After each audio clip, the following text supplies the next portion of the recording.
kapatid, nagulat ba kayo sa biglang pag-ulan kanina kahit summer na? Nako. Sabi kasi ng Pag-asa, dahil daw ito sa wind convergence, yan yung pagsasulubong ng hangin mula sa northeast o hilagang silangan at hangin mula sa silangan.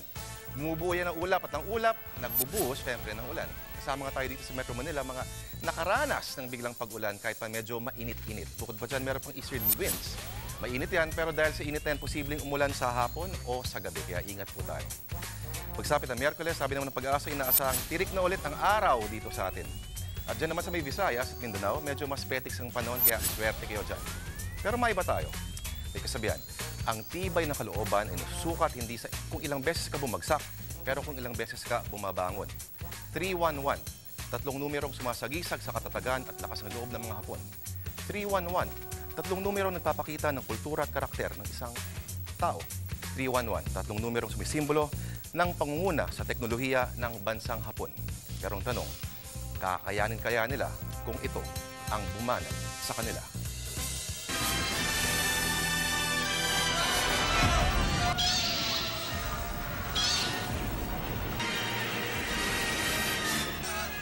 At yan ang ulat pa noon. Sa ngayon, ako po si Lourdes Vera.